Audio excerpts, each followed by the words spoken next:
Abra sua Bíblia em Marcos capítulo 2.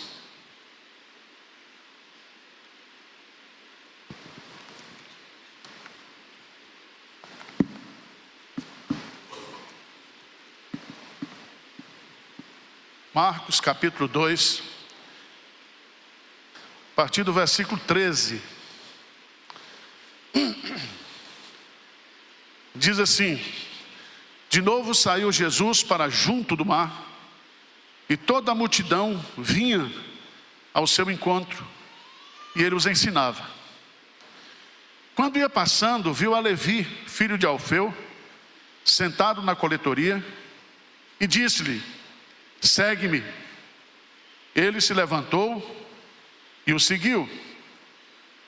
Achando-se Jesus à mesa na casa de Levi, estavam juntamente com ele, com os seus discípulos, muitos publicanos e pecadores, porque estes eram em grande número e também o seguiam.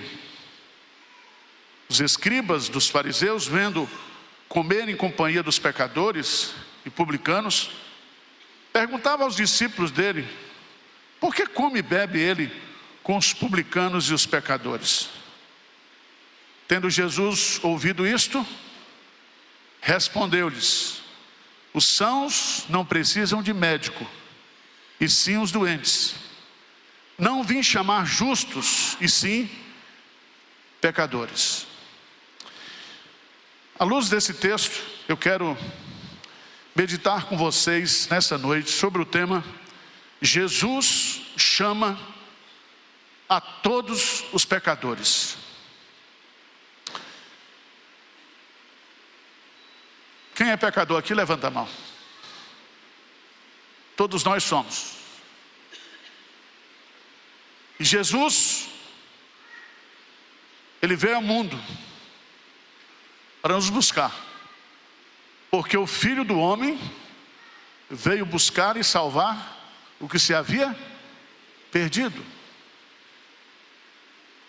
O que é o Evangelho? Se você observar em Marcos 1:1, princípio do Evangelho de Jesus Cristo, Filho de Deus. Então o Evangelho é de Jesus Cristo, que é Filho de Deus. Se você observar do verso 14 e 15, depois de João ter sido preso, foi Jesus para a Galileia, pregando o Evangelho de Deus, dizendo: o tempo está cumprido e o reino de Deus está próximo, arrependei-vos e crede no Evangelho. Então o que é o Evangelho? O Evangelho é Deus vindo ao nosso encontro para nos salvar. Amém? E ele salva todo tipo de pecador.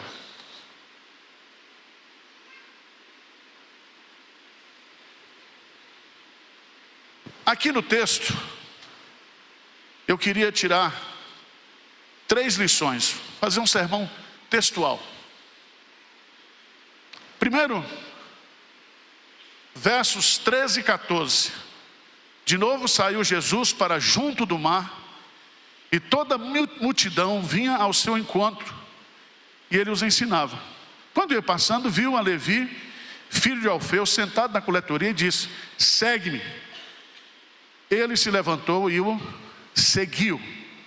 Primeira lição que nós aprendemos aqui é que Jesus chama os pecadores para segui-lo. Para segui-lo. E esse chamado aqui de Levi tem pelo menos 7 características. A primeira delas, Jesus é quem escolhe aquele que será chamado. Foi Jesus que viu Levi, e foi Jesus que tomou a iniciativa de chamá-lo. Então, seguir a Jesus não é voluntariado, seguir a Jesus é chamado. Segundo, Jesus chamou de forma pessoal e individual. Ele chama cada um pelo seu nome. O apóstolo Paulo diz: digno é a palavra, fiel é a palavra e digna de toda aceitação, que Cristo Jesus veio ao mundo para salvar os pecadores, dos quais eu sou o principal. E quando Jesus vai chamá-lo no caminho de Damasco, ele é chamado pelo nome. Zaqueu foi chamado pelo nome. Então Deus nos chama pessoalmente para segui-lo. Jesus chama para segui-lo: segue-me. Isso é uma ordem, é uma vocação para uma nova vida com ele. Levi não seria mais um coletor de impostos, Levi seria um pescador de homens. Jesus chama pessoas que estão ocupadas. Levi estava na coletoria trabalhando. Ele não era uma pessoa desocupada, que não tinha outra opção de vida. Jesus chama você para você abrir mão, para você renunciar a si mesmo e o seu projeto, para ter o projeto de segui-lo. Jesus chama de maneira irresistível. Veja aí: segue-me. Ele se levantou e o seguiu. Eu acho isso interessante. Não deu para resistir, porque a graça de Deus é irresistível, o chamado de Deus é eficaz.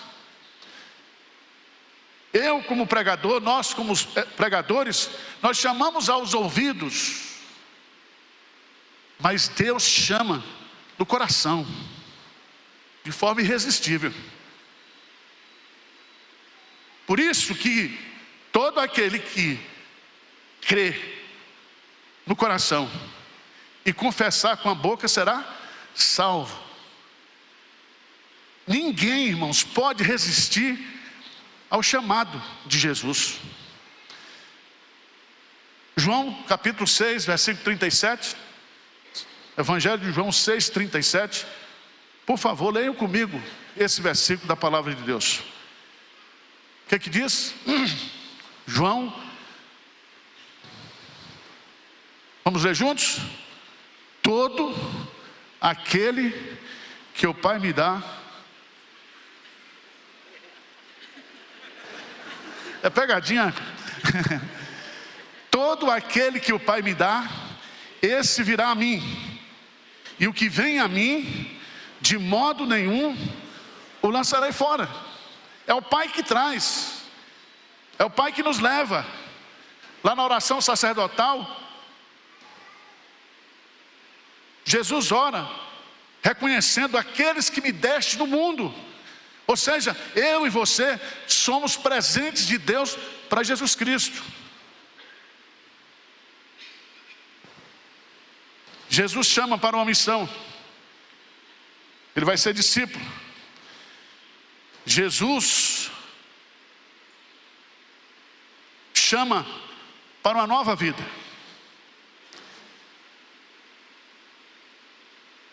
Eu acho isso maravilhoso.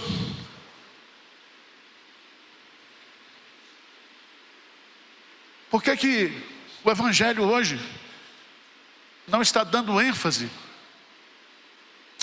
a esse chamado de pecadores?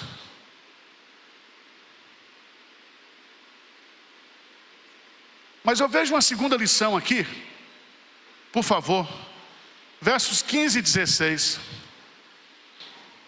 13 e 14, Jesus chama os pecadores para segui-lo.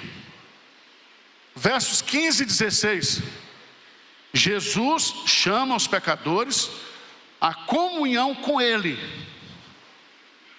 Veja aí o texto: achando-se Jesus à mesa na casa de Levi. Quem era Levi? Coletor.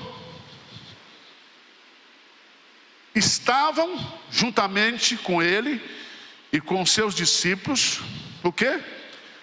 Muitos publicanos e Pecador. Essa palavra pecadores aí, eram pessoas de baixa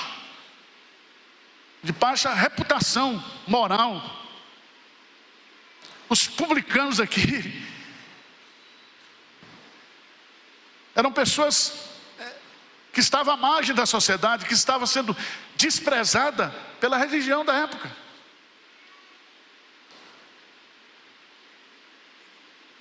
Eu acho isso muito interessante, irmãos.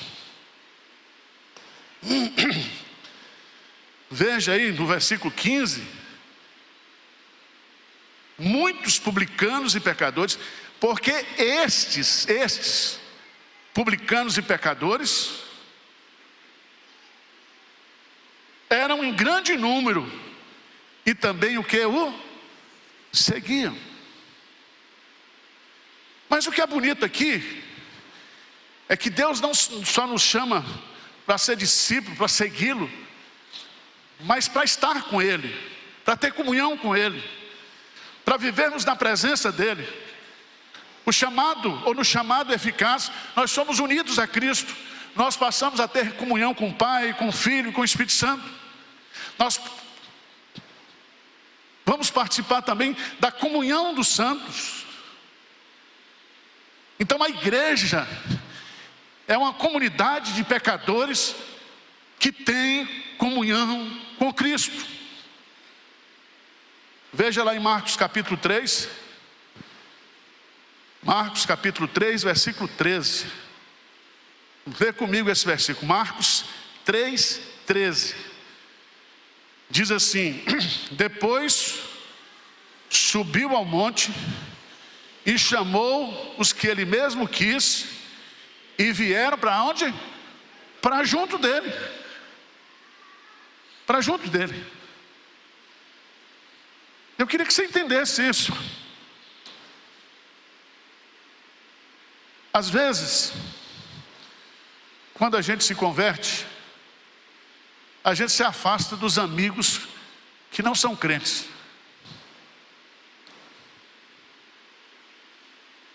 Nosso conceito de santidade é separação, é afastamento.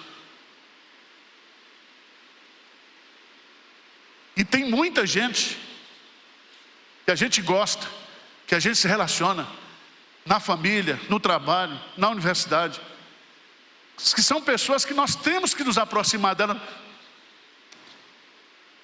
não para cometer os pecados dela, não para condenar os pecados dela, porque Deus abomina o pecado, mas ama o pecador.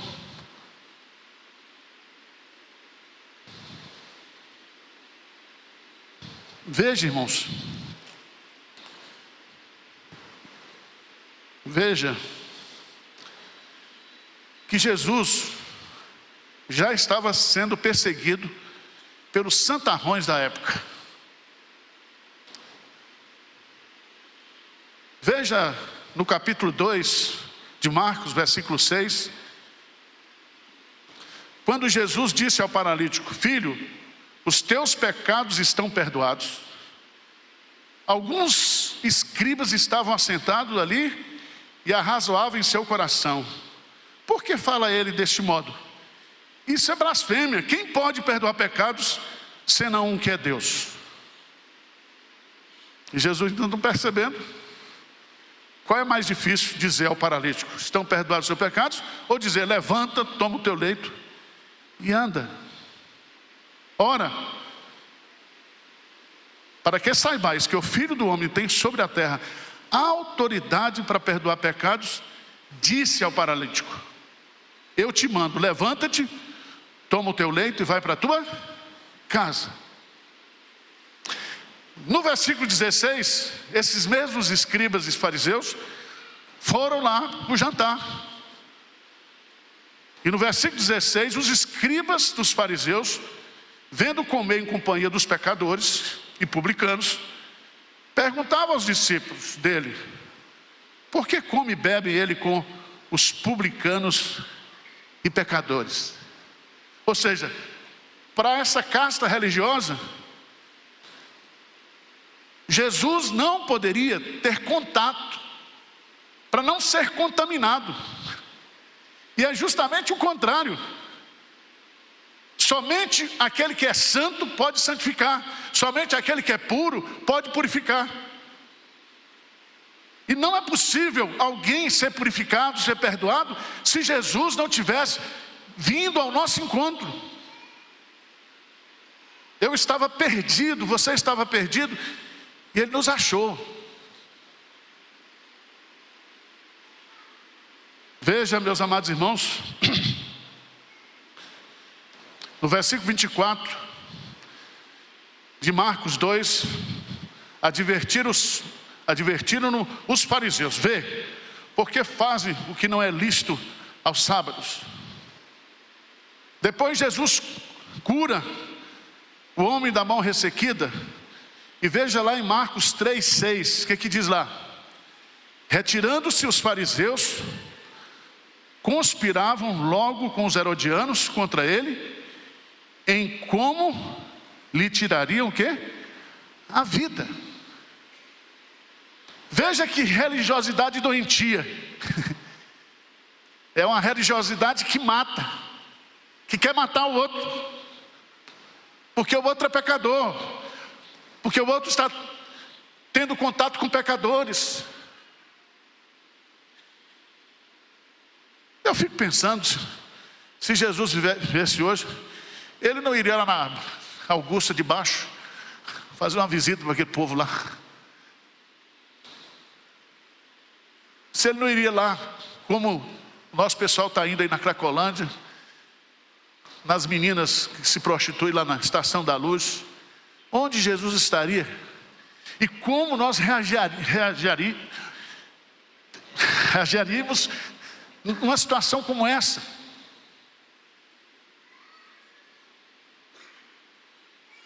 Então, guarda no seu coração, Jesus chama todos os pecadores. Ele chama os pecadores para segui-lo. Ele chama os pecadores a ter comunhão com Ele. Ele senta conosco à mesa. Ele nos chama para participar da mesa dele. Terceira lição. Vamos para o versículo 17. Versículo 17. Jesus chama pecadores para curá-los espiritualmente. Versículo 17, lê comigo. Tendo Jesus ouvido isto, respondeu-lhes: os sãos não precisam de médico, e sim os doentes. Não vim chamar justos, e sim pecadores. Veja bem, irmãos, Jesus aqui está usando ironia, porque que ninguém é são espiritualmente, mas os fariseus achavam que eles eram sãos. E Jesus usa aqui a figura do médico, porque todo doente precisa de médico. Precisa ou não precisa? Aliás, o médico existe para tratar. Agora, se eu não reconheço que sou doente, aí é outro departamento.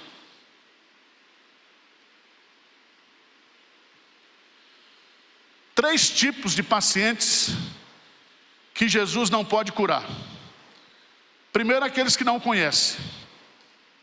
Segundo, aqueles que o conhecem, mas não creem nele.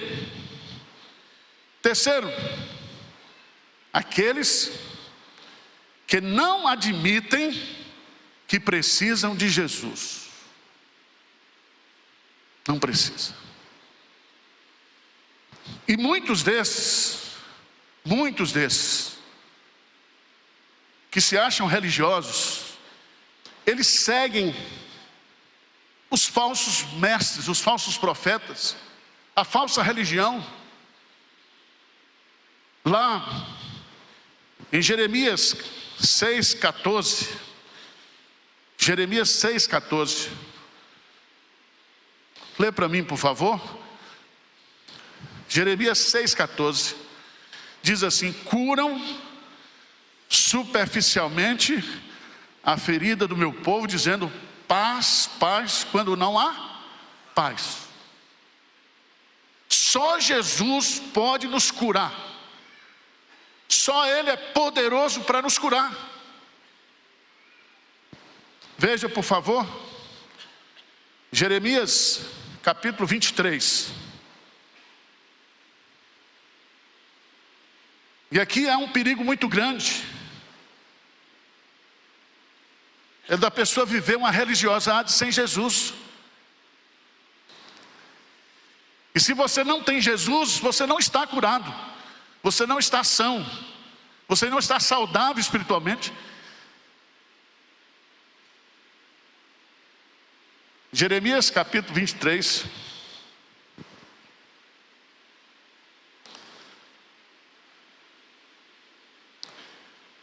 (25) em diante, diz assim: tenho ouvido o que dizem aqueles profetas, proclamando mentiras em meu nome, dizendo sonhei, sonhei. Até quando sucederá isso no coração dos profetas, que proclamam mentiras, que proclamam só o engano do próprio coração?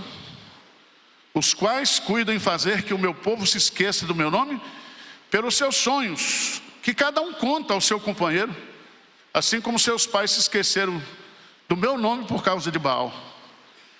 O profeta que tem sonho, conte-o apenas como sonho, mas aquele em quem está a minha palavra, fale a minha palavra, com verdade. Que tem a palha com o trigo, diz o Senhor? Não é a minha palavra fogo, diz o Senhor, e martelo que esmiuça a penha? Portanto, eis que eu sou contra esses profetas, diz o Senhor, que furtam as minhas palavras, cada um seu companheiro. Eis que eu sou contra esses profetas, diz o Senhor, que prega a sua própria palavra e afirma, ele disse: eis que eu sou contra os que profetizam sonhos mentirosos, diz o Senhor, e os contam, e com as suas mentiras e leviandades fazem errar o meu povo, pois eu não os enviei, nem lhes dei ordem, e também proveito nenhum trouxeram a este povo, diz o Senhor. Por isso que Jesus Cristo, Ele é enfático. Ele diz: eu vim chamar pecadores ao arrependimento. Essa é a minha missão. A minha missão é transformar o pecador, é trazer vida para aqueles que estão mortos espiritualmente. Mas não é só isso, irmãos. Porque mesmo depois de salvo, tem as sequelas da nossa vida, da presença do pecado na nossa vida.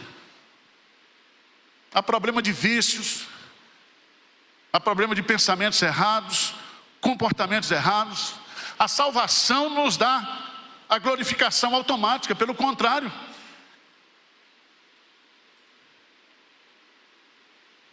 Por favor, abra sua Bíblia lá, primeira epístola de João.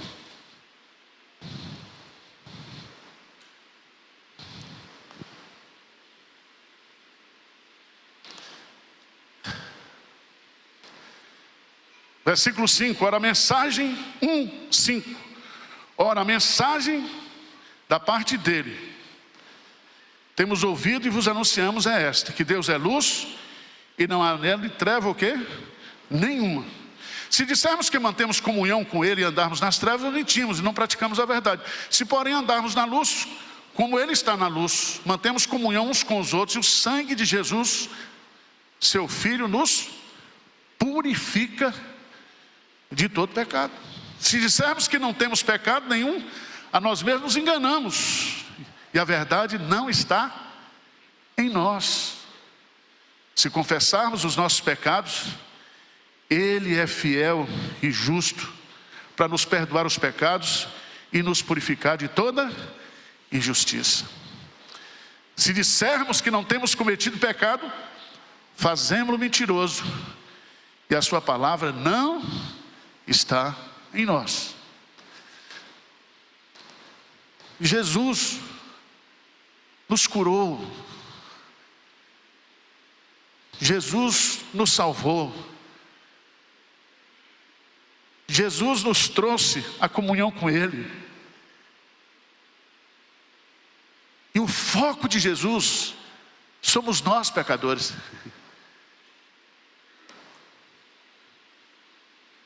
Aquele que está em Cristo, nova criatura é. As coisas velhas ficaram para trás, eis que tudo se fez novo. Mas nessa caminhada de santificação, nós vamos errar, nós vamos pecar. E aí nós temos que ter uma consciência, meus amados irmãos, do que é o Evangelho. O Evangelho é para pecadores. O Evangelho é para aqueles que estão lutando para não pecar, no poder do Espírito Santo, porque para ele nenhuma condenação há mais. Diz amém aí. Nenhuma condenação há para aquele que está em Cristo Jesus. Então Jesus chama todos os pecadores. Ele chama pecadores para segui-lo. Ele chama pecadores para ter comunhão com Ele. Ele chama pecadores para nos curar espiritualmente, porque nós somos doentes. O pecado é uma doença. E somente Ele é poderoso. Ele é o médico dos médicos, o Senhor dos senhores. Somente Ele tem autoridade para perdoar pecados.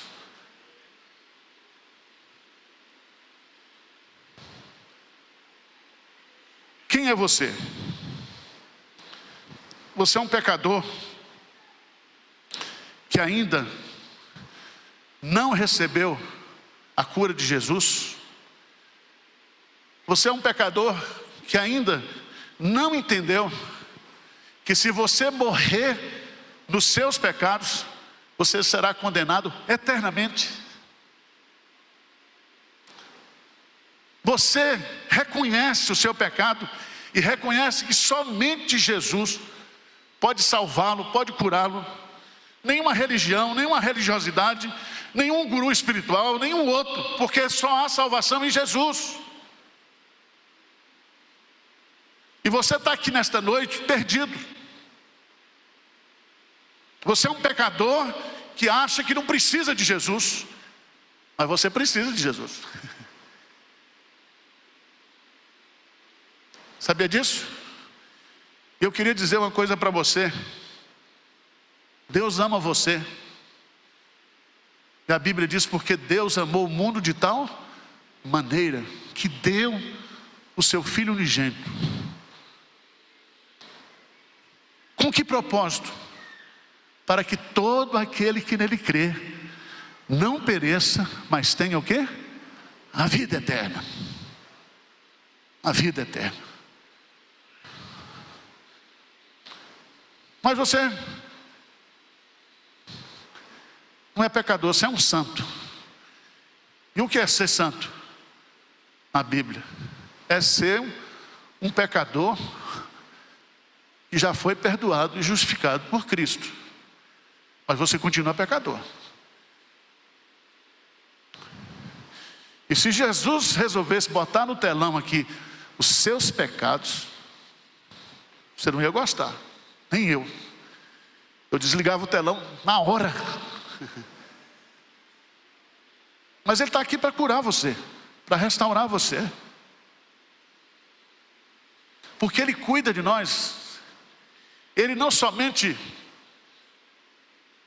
rasgou nosso escrito de dívida, Ele não somente rasgou a promissória que nós devíamos para Ele, mas Ele continua conosco. Filhinhos, eu não quero que vocês pequem, mas se alguém pecar, temos um advogado junto ao Pai. Ele é a propiciação pelos nossos pecados. Você está afastado da igreja? Você agora entrou naquele negócio de desigrejado?